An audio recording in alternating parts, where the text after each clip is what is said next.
මේ ශ්‍රී ලංකා ගුවන් විදුලි සංස්ථාවයි.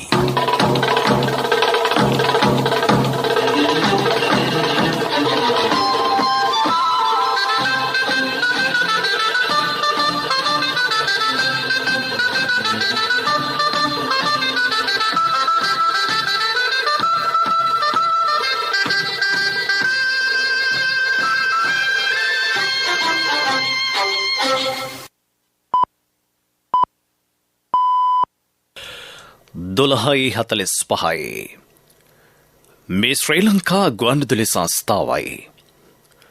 මෙන්න ප්‍රවෘත්ති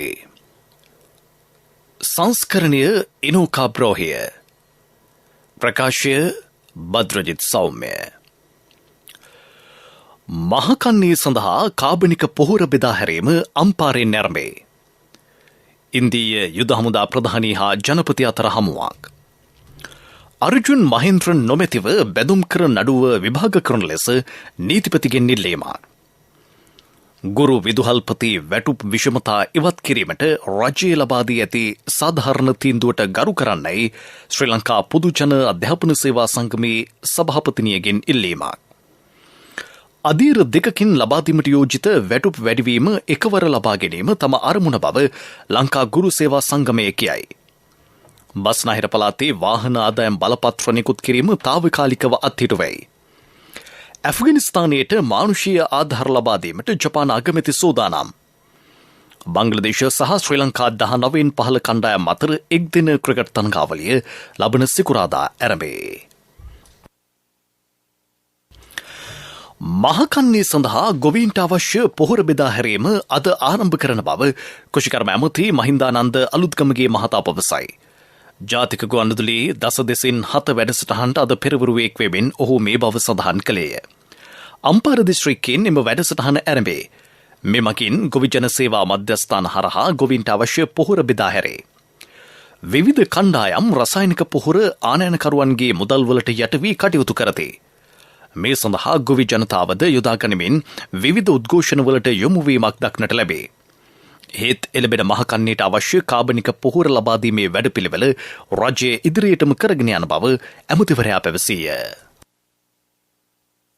හැමදාම මහකන්නේ ආරම්භ කරන්නේ ඔක්තෝබර් 15. පහුගිය කාලේ ගොවිය උද්ඝෝෂණය කරා පාරට බැස්සක් පොහොර නැහැ කියලා. ඒත් අපි සංස්ථාවල පෞද්ගලික සමාගම්වල පොහොර කබඩා කඩලා පොහොර දුන්නා. ගොවිය පොහොර අරන් වගා කරා. අපි අද ඉඳලා අම්පාර දිස්ත්‍රික්කයෙන් පටන් අරගෙන ගොවියන්ට අවශ්‍ය සියලු පොහොර ගොවි ජන සේවා මධ්‍යස්ථාන මට්ටමින් බෙදා හරින්න කටයුතු යොදලා තියෙනවා. අපි පොහොර වර්ග 4ක් ගේනවා, 2ක් ආනයනය කරනවා, 2ක් දේශීය නිෂ්පාදනය කරනවා. දැන් ඊයේ වෙනකොට පොටෑසියම් ක්ලෝරයිඩ් නැව ලංකාවට ඇවිල්ලා ඊයේ රෑ බානවා. අද වෙනකොට ගොවි ජන සේවා මධ්‍යස්ථාන වලට බෙදනවා. ඒ වගේම කාබනික කොම්පෝස්ට් පොහොර සහ දියර පොහොර ගොවි ජන සේවා මධ්‍යස්ථාන වලට බෙදනවා. අපි ඉන්දියාවෙන් නයිට්‍රජන් නිෂ්ඨාරකයක් ගේනවා මේ මාසේ අග වෙනකොට. ඒ නිසා කිසිදු හිඟයකින් තොරව ගොවි ජනතාව සඳහා අවශ්‍ය පොහොර ටික අපි මේ මහ කන්නට ලබා දෙනවා. මේ අතර අම්පාර දිස්ත්‍රික්කයේ කාබනික පොහොර නිෂ්පාදන ව්‍යාපෘති මේ වන විට ආරම්භ කර ඇතැයි දිස්ත්‍රික් ලේකම් DNL බණ්ඩාරනායක මහතා පවසයි. මෙම ව්‍යාපෘතිවලට ගොවින් උනන්දු කරලීම සඳහා ඔවුන්ට මුල්‍ය ප්‍රතිපාදන පිරිනැමේ. ගැටලු අභියෝග හමුවේ වුවද මෙම වැඩපිළිවෙල ඉදිරියට ගෙන යාමෙන් රටට යහපතක් වන බව ඔහු පෙන්වා දෙයි.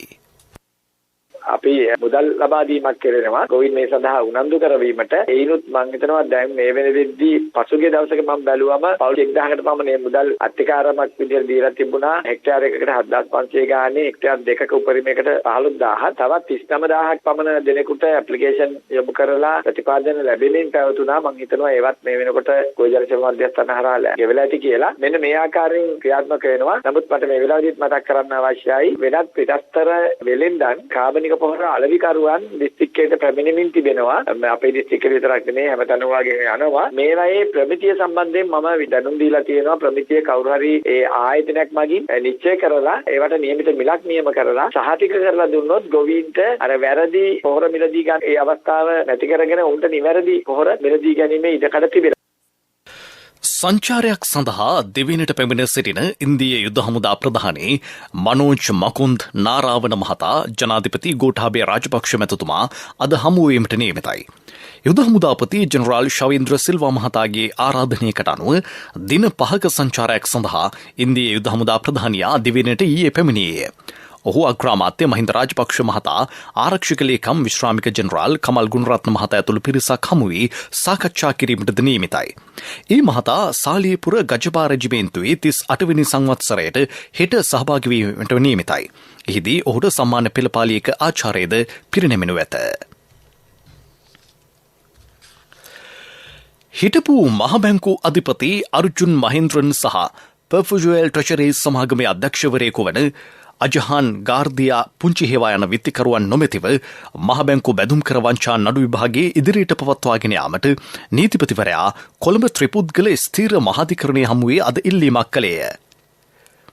මෙම නඩුව චම්පා රාජරත්න දමිත් තොටවත්ත සහ නාමල් බලල්ලේ යන මහතු මහත්මයන්ගෙන් සමන්විත ත්‍රිපුද්ගල ස්ථීර මහාධිකරණ වෙනසුරු මඩුල්ල හමුවේ කැඳවනු ලැබින. එහිදී නීතිපතිවරයා වෙනුවෙන් පෙනී සිටි අතිරේක සොලිසිටර් ජෙනරාල් ප්‍රයන්ත නාවාන මහතා මෙම ඉල්ලීම කළේය. එම විත්තිකරුවන් දෙදෙනා මේ වන විට විදෙස්ගතව සිටින බව වාර්තා වේ. ගුරු විදුහල්පති වැටුප් විෂමතාව ඉවත් කිරීම සඳහා රාජ්‍යය ඊයේ ලබා දුන් සාධාරණ තින්දුවට මෙම අවස්ථාවේදී ගරු කළ යුතු බව ශ්‍රී ලංකා පොදු ජන අධ්‍යාපන සේවා සංගමයේ සභාපති වසන්තා හඳපාංගොඩ මහත්මිය පවසයි.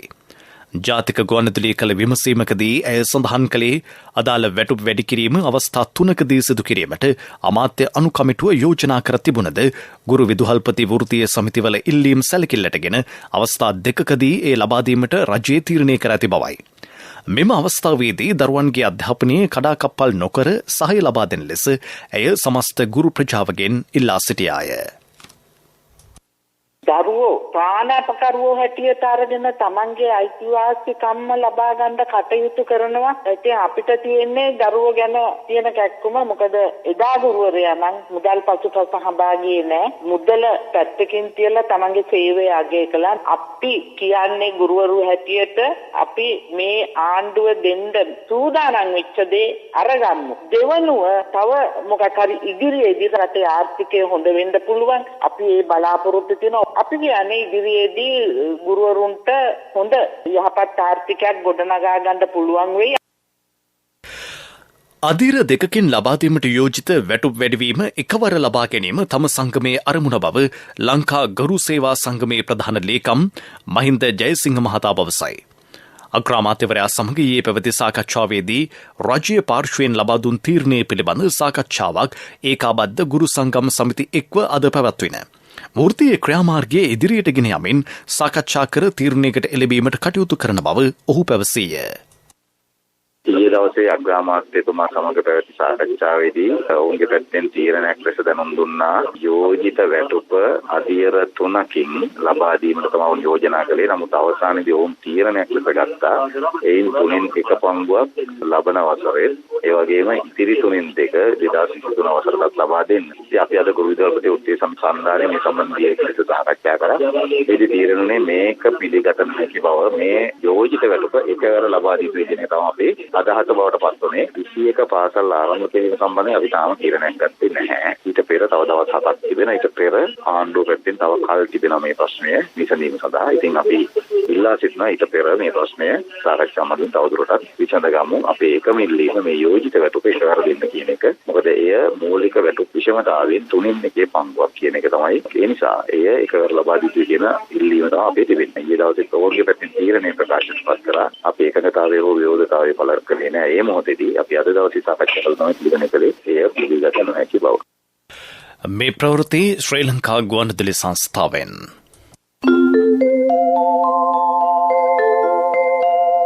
මහජන බැංකුවේ සිදු කෙරෙන සෑම ඉසුරුදාන හෝ සිසුදාන මුදල් තැන්පතුවකටම වටිනා තෑගි තිලින කෙරේ.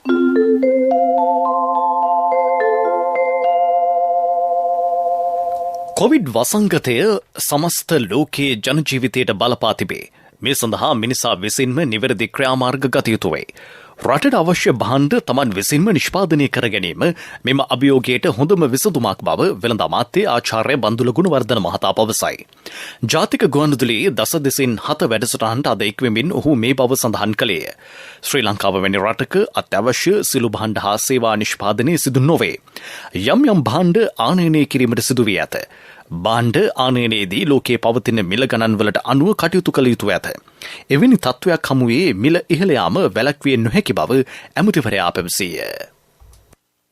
ශ්‍රී ලංකාවට තිබෙන්නේ භාණ්ඩවල මේ ඉල්ලුම් ප්‍රමාණයට සරිලන සැපයුමක් නැති වුණොත් මිල ඉහළ යාම තත්වයක් ලෝක වෙළඳපොලේ ඇතිවන මිල ඉහළ යාම කාරණා කොටගෙන ලංකාව තුල භාණ්ඩ මිල ඉහළ යාමත් කියන කරුණ වලට තමයි අපිට මුහුණ දෙන්න සිද්ධ වෙන්නේ. උදාහරණයක් වශයෙන් අපි කැමති වුණත් අකමැති වුණත් අපේ රටේ khනිජ තෙල් නිෂ්පාදනය වෙන්නේ නැහැ. ගෑස් ලංකාවේ නිෂ්පාදනය වෙන්නේ නැහැ. පරිප්පු ලංකාවේ නිෂ්පාදනය වෙන්නේ නැහැ. කඩල ලංකාවේ නිෂ්පාදනය වෙන්නේ නැහැ. භූමියක් කර්මාන්ත සඳහා අවශ්‍ය කරන යෙදවුම් ලංකාවේ නිෂ්පාදනය කරන්නේ නැහැ. එතකොට ඒ කෙරෙන්නේ නැති දේවල් අපි ආනයනය කරන්න ඕනේ. ආනයනය කරන්න වෙන්නේ ලෝක වෙළඳපොලේ පවතින මිල ගණන් යට. කිසිවෙකුත් ලෝකයේ පවතින මිලට වඩා අඩුවෙන් ඒ භාණ්ඩය දෙන්නේ නැහැ. ඒ නිසා තමයි ලෝක ඉතිහාසයේ ප්‍රථම වතාවට ගෑස් මිල 100%කින් ලෝක වෙළඳපොලේ වැඩි වුණා. ඊළඟට දැන් khනිජ තෙල් මිල ශීඝ්‍රයෙන් වැඩි වෙගෙන යනවා. ආර්ථික යථාර්ථයට පත්වීම සමග ලෝකයේ khනිජ තෙල් සඳහා විදුලිය සඳහා තියෙන ඉල්ලුම වැඩි වෙනවා. එතකොට සැපයුම වැඩි නොවුනම මිල ගණන් ඉහළට යනවා. ඩොලර්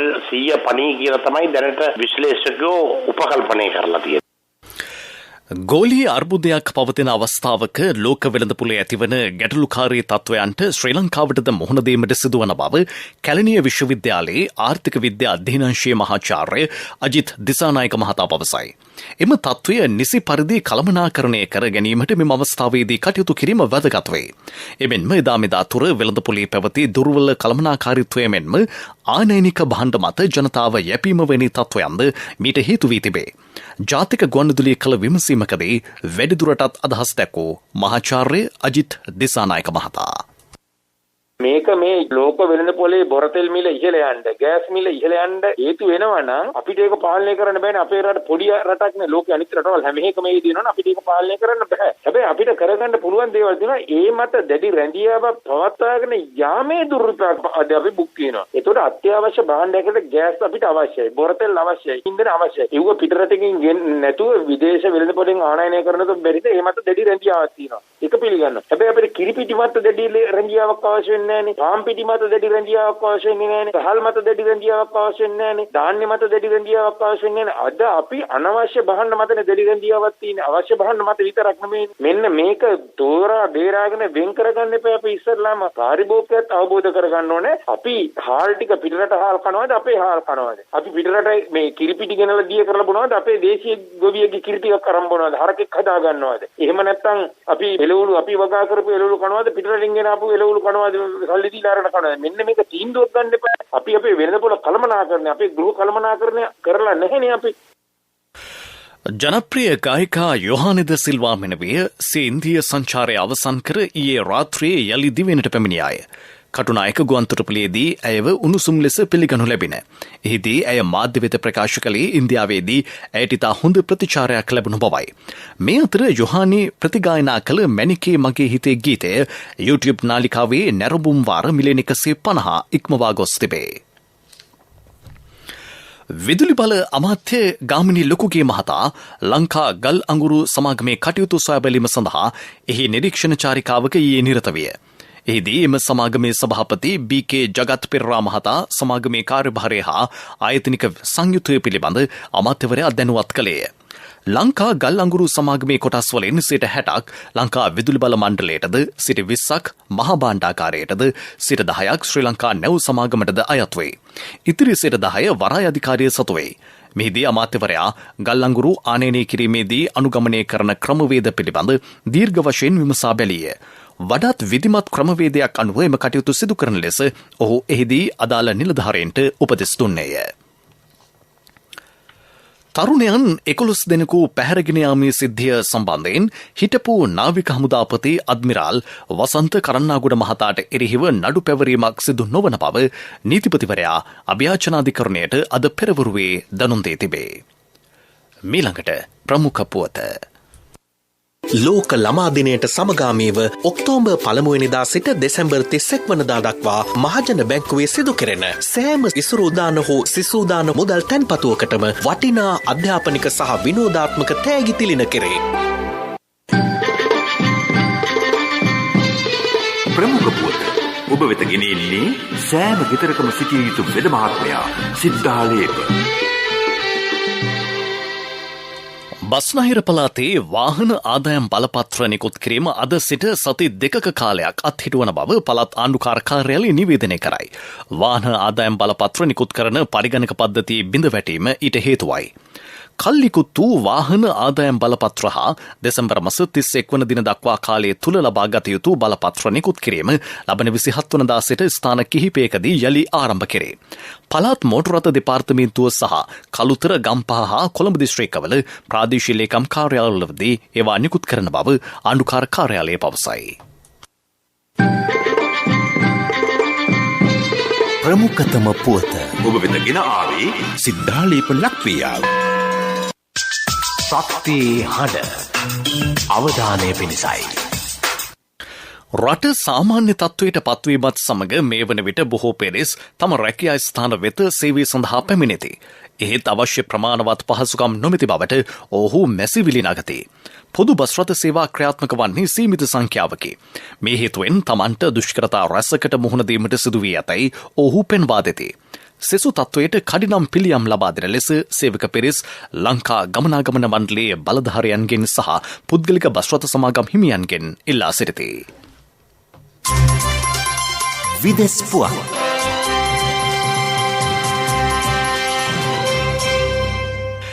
ඇෆ්ගනිස්තානයට මානුෂීය ආධාර ලෙස ඇමරිකානු ඩොලර් මිලියන 190ක් ලබා දෙන බව ජපාන අගමැති කිෂිඩා ෆුමියෝ මහතා ප්‍රකාශ කරයි. ඔහු මෙලෙස ප්‍රතිඥා දුන්නේ G20 රටවල හදිසි සමුළුවකට මාර්ගගත ක්‍රමයට ඊයේ එක්වෙමිනි. එම සමුළුවේදී ඇෆ්ගනිස්තානයේ කෙරෙහි විශේෂ අවධානය යොමු විය.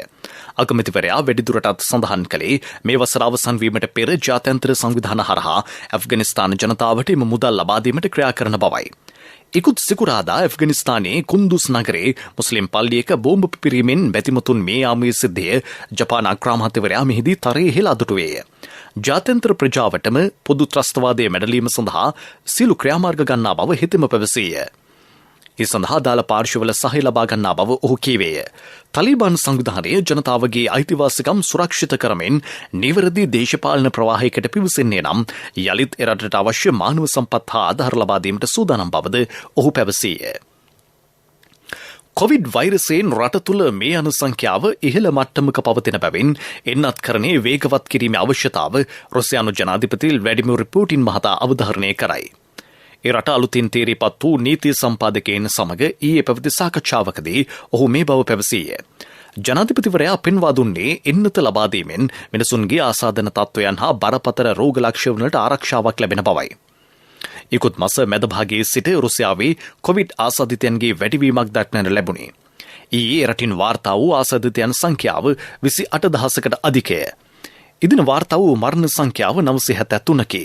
ස්පුට්නික් එන්නත ජනතාවට අනුමත කර ඇති නමුත් තවමත් බොහෝ දෙනා අතර එන්නත පිළිබඳ විශ්වාසයක් නොමැති බව විදෙස් මාධ්‍ය වාර්තා කරයි.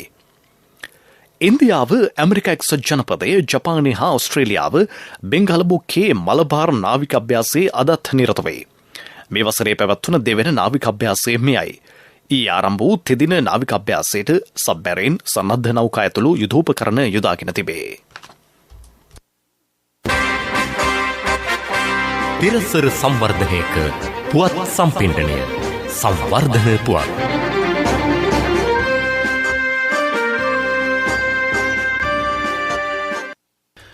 පලාපත්වල ගලේවෙල මාර්ගය පුළුල් කර සංවර්ධනය කෙරේ. වැය කරන මුදල රුපියල් මිලියන 3,352කි. මාර්ග කිලෝමීටර ලක්ෂයක් සංවර්ධනය කිරීමේ වැඩසටහන යටතේ මෙම මාර්ගය සංවර්ධනය කෙරේ. මෙහි දුර කිලෝමීටර 32කට ආසන්න වේ. වසරක් තුල සංවර්ධන කටයුතු නිම කිරීමේ ඉලක්කයයි. මාර්ග සංවර්ධන අධිකාරී ඍජු අධීක්ෂණය යටතේ එම කටයුතු සිදු කෙරේ. මෙහි සමාරම්භක අවස්ථාවට එක් වූ ඇමති ජොන්ස්ටන් ප්‍රනාන්දු මහතා පැවසුවේ තම දිස්ත්‍රික්කයේ මාර්ග සංවර්ධනය සම්බන්ධයෙන් දිස්ත්‍රික්කයේ දේශපාලනඥයින්ට විශේෂ උනන්දුවක් පවතින බවයි. මාතල දිස්ත්‍රික්කයේ පමණක් මාර්ග 670ක් සංවර්ධනය කිරීමට තීරණය කර ඇතයිද ඔහු කීවේය. ක්‍රීඩා පුවත් සංචාරක බංග්ලදේශ 19න් පහළ කණ්ඩායම සහ ශ්‍රී ලංකා 19න් පහළ කණ්ඩායම අතර එක්දින ක්‍රිකට් තරඟාවලිය රංගිරි දඹුලු ක්‍රීඩාංගණයේදී ලබන සිකුරාදා ආරම්භේ. කණ්ඩායම් දෙක අතර එක් දින තරඟ 5ක් පැවැත්වීමට විධිවිධාන යොදා ඇත. සෞඛ්‍ය මාර්ගෝපදේශය යටතේ තරඟාවලියේ ජෛව ආරක්ෂිත බුබුලක පැවැත්වේ. කොවිඩ් හේතුවෙන් වසර 2කට ආසන්න කාලයක් යොවුන් ක්‍රිකට් තරඟ නොපැවැත්වින ශ්‍රී ලංකා යොවුන් කණ්ඩායමක් අවසන් වරට තරඟ වැදුනේ 2019 වර්ෂයේදී පාකිස්තාන 19න් පහළ කණ්ඩායම සමගයි. එම තරඟාවලිය 3-2ක් ලෙස ජය ගැනීමට ශ්‍රී ලංකා කණ්ඩායමට හැකි විය. මෙවර ශ්‍රී ලංකා 19න් පහළ කණ්ඩායමේ පුහුණුකරු ලෙස හිටපු ශ්‍රී ලංකා ක්‍රිකට් ක්‍රීඩක අවිෂ්ක ගුණවර්ධන මහතා කටයුතු කරයි. 19න් පහළ ආසියානු කුසලානයේ සහ 19න් පහළ ලෝක කුසලාන ක්‍රිකට් තරඟාවලියට පෙරහුරු තරඟාවලියක් ලෙස මෙම තරඟාවලිය පැවැත්වේ. 2020 ලෝක කුසලාන ක්‍රිකට් තරඟාවලියේ නිල ගුවන්විදුලි අයිතිය ශ්‍රී ලංකා ගුවන්විදුලි සංස්ථාවට හිමි වී තිබේ. ජාතික ක්‍රීඩා විකාශය විෂන් FM සේවය හා එක්ව සිළු තරඟ පිළිබඳ සජීව විස්තර ප්‍රචාරයක් ලබන 17 වෙනිදා සිට ගෙනීමට කටයුතු යොදා තිබේ. ව්‍යාපාරික පුවත් ඔබ වෙත ගෙන එන්නේ NSB සල්ලි එහෙන් තෑගි මෙහෙන් ස්වර්ණ ජයන්ති වාසනා ජයග්‍රාහකයා ඔබද. SLT මොබිටෙල් මෙවර ශිෂ්‍යත්ව විභාගයට පෙනී සිටින දරුදරියන් සඳහා කෝල් ටියුටර් නමින් ශ්‍රව්‍ය පාඩම් සේවාවක් හඳුන්වා දී තිබේ. මෙම සේවාව ලබා ගැනීම සඳහා දෙමව්පියන් කළ යුතු වන්නේ SLT මොබිටෙල් හෝම් දුරකථන වලින් 1296 අංකය ඇමතීම පමණි. ඉකුත් වසරේ ලක්ෂ 3කට අධික සිසුන් සංඛ්‍යාවක් ශිෂ්‍යත්ව විභාගයට පෙනී සිටි බව සංඛ්‍යා ලේඛන පෙන්වා දෙයි. COVID-19 වසංගතයේ හේතුවෙන් මෙවර ශිෂ්‍යත්ව විභාගයට පෙනී සිටින දරුදරියෝ විශාල ගැටලුවකට මුහුණ දී සිටිති. මෙම තත්ත්වයේ හමුවේ සිසුන්ට මෙන්ම දෙමව්පියන්ට හා ගුරුවරුන්ට අත්වලක් වීම සඳහා SLT මොබිටෙල් මෙම සේවාව හඳුන්වා දී තිබේ. 1296 අංකය ඔස්සේ විභාගයට අදාළව තමන් කැමති විෂයන් සම්බන්ධ පාඩම් වලට සවන් දීමට සිසුන්ට හැකියාව පවතී. සිංහල ගණිතය සහ පරිසරය ඇතුළු විෂයන්ට අදාළ ප්‍රශ්නවලට පිළිතුරු ලබා ගැනීමටද අවස්ථාව සලසා ඇත. ව්‍යාපාරික පුවත් ඔබ වෙත ගෙන ආවේ NSB සල්ලි එහෙන් තෑගි මෙහෙන් ස්වර්ණ ජයන්ති වාසනා ජයග්‍රාහකයා ඔබද. NSB ස්වර්ණ ජයන්තිය වෙනුවෙන් සුපිරි ජයග්‍රාහකයාට රන් පවුන් 50ක්, දෙවැනි ජයග්‍රාහකින් 10 දෙනාට ස්කූටර්, දෙවැනි ජයග්‍රාහකින් 10 දෙනාට iPhone, සිව්වැනි ජයග්‍රාහකින් 29 දෙනාට මවුන්ටන් බයික් 2021 ඔක්තෝබර් 1 වෙනිදා සිට 2022 සැප්තැම්බර් 30 දක්වා NSB Youth Trust හා අවමය මාසිකව ඇමරිකානු ඩොලර් 100ක් හෝ ඊට සමාන ඕනෑම විදේශ මුදලක් මාස 6ක් නොකඩවා එවන්න. ආර්ථික පුවත් ආවරණය ඔබේ ඕනම අවශ්‍යතාවයකට සුදුසු මූල්‍ය විසඳුම් දෙන එන අය දියුණු වෙන අය එන LOLC සමූහය එන්න දියුණු වෙන්න. දිනින් දින ඉහළ යන දේශීය පොල් අවශ්‍යතාව මෙන්ම ශ්‍රී ලංකයේ පොල් සඳහා නිර්මාණය වන දැවැන්ත අපනයන වෙළඳපොළ වෙනුවෙන් පොල් වගා ප්‍රවර්ධන වැඩසටහනක් ක්‍රියාත්මක කෙරේ. එය දොරින් දොරට කප්රුක ජාතික වැඩසටහනේ තවත් අදියරකි. වැවිලි කර්මාන්ත අමාත්‍යංශයේ පොල් වගා කිරීමේ මණ්ඩලය සමග එක්ව එය ක්‍රියාත්මක කරයි. ඒ යටතේ අම්බලන්ගොඩ ප්‍රදේශයේ වගාකරුවන්ට පොල් පැල නොමිලේ බෙදා දීම පසුගියදා සිදුවිය. ඇමති රමේෂ් පතිරණ මහතා ප්‍රධාන ආරාධිතයා ලෙස ඊට සහභාගී විය.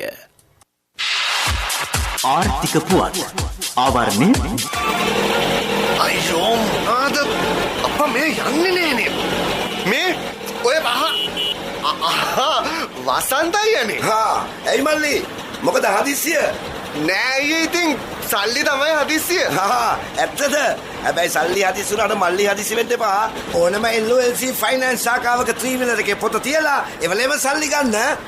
LOLC ෆයිනෑන්ස් වීල් පොතට කෑෂ්, වීල් පොතට ඉවිලෙම කෑෂ් අතට.